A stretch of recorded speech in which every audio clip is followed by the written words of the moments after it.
Bienvenidos y rápidamente pasamos al capítulo 10. Vamos a tratar de marcar solamente los títulos porque van a tener la segunda parte un poco más ampliada de este tema del Espíritu Santo en la modernidad y posmodernidad. Se entiende por modernidad el desarrollo histórico que surgió en Europa en el siglo XVII y alteró profundamente a la sociedad y a la economía, especialmente a partir del iluminismo del siglo XVIII. Este último, inspirado por los descubrimientos de las ciencias, enfatizaba el potencial positivo de la razón humana y la perspectiva del progreso en todas las áreas de la vida con un sentido de propósito y misión universales. Los teólogos evangélicos del siglo XX invirtieron una gran cantidad de energía en la tarea de demostrar a una cultura occidental que glorificaba la razón y deificaba la ciencia. Es por eso que las presentaciones del Evangelio muchas veces iban acompañadas de una defensa de lo racional, que apelaba a las pruebas de la existencia de Dios, a la confianza en las afirmaciones bíblicas y a la realidad histórica de la resurrección de Jesús, entre otras cuestiones. Pero las pautas del iluminismo, que fueron los principios que actuaron como fundamento de la modernidad, no parecen estar del todo vigentes. El mundo se está desarrollando en una nueva cosmovisión.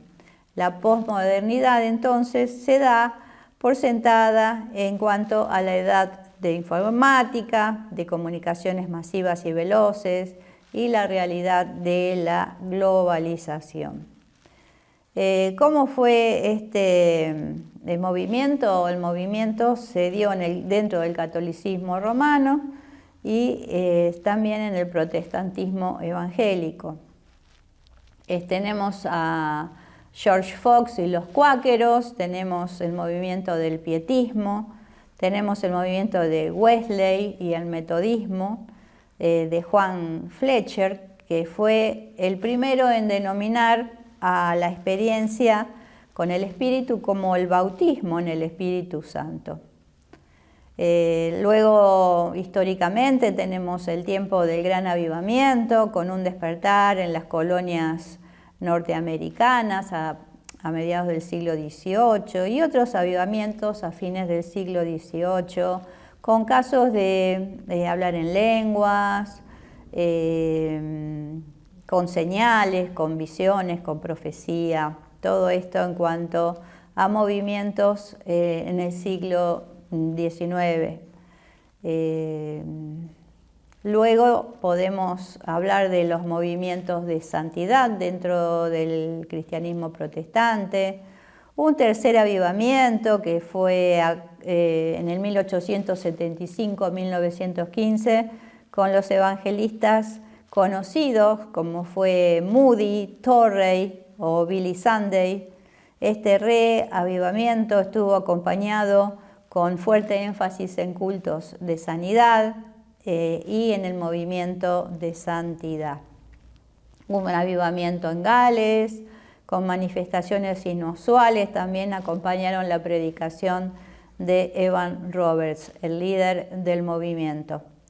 Así que muchos hay quienes consideran que el siglo XX bien merece el nombre del siglo del Espíritu Santo, debido al desarrollo de movimientos religiosos de gran impacto que atribuyen su origen y crecimiento a la operación directa del Espíritu Santo. Dentro del catolicismo romano, movimientos como el Nuevo Catecismo holandés, el Concilio del Vaticano II, el movimiento carismático católico, y surge el pentecostalismo, que asume una actitud fuertemente anti-intelectual al principio, pero luego se aclara que la reflexión teológica es necesaria, ¿no? Y no queda solamente en lo experiencial. Y con el pentecostalismo surge el lugar de la experiencia, lo que se llama el bautismo del Espíritu Santo, en una experiencia, en una segunda experiencia. Y nosotros decimos, los bautistas, no es solamente una segunda experiencia, sino estar siendo llenos del Espíritu Santo. Es constantemente la invitación del Espíritu Santo a que seamos llenos de su presencia, de su vigor espiritual, de su poder. No es solamente una segunda experiencia. Y esa santidad tiene que ser volcada a la experiencia con el Señor cada día. En cuanto al movimiento carismático también, el movimiento ha llegado a representar el avivamiento más grande en el curso del siglo XX. Hay un énfasis en todo este periodo del carácter personal del Espíritu Santo, ¿no? Un reconocimiento mayor del carácter personal del Espíritu Santo y un rechazo a toda interpretación que lo reduzca en su poder, en su persona, el énfasis entonces no cae tanto en una segunda experiencia de gracia como en la primera, es decir, la regeneración, ser totalmente transformado por ese impacto de la presencia de Jesús en la vida. La única manera de ser salvos es teniendo a Cristo como Señor de la vida, derrocando el yo desobediente y entronizando a Cristo como Señor por medio del Espíritu Santo.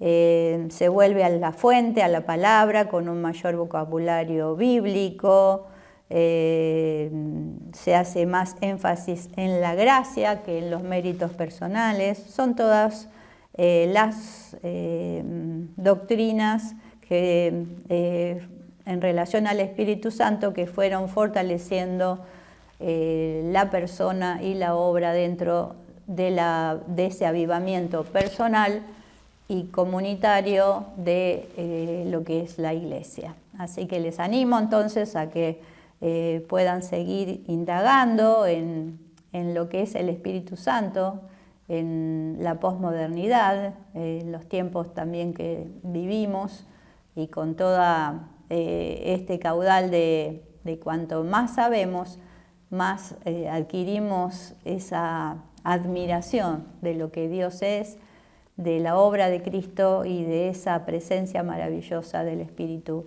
en nuestra vida que constantemente regenera el carácter de Cristo en nosotros. Que tengan esa preciosa experiencia, que puedan andar en el Espíritu cada día, que puedan sentir esa presencia y ese poder que los impulsa. Dios les bendiga y los espero en la próxima clase.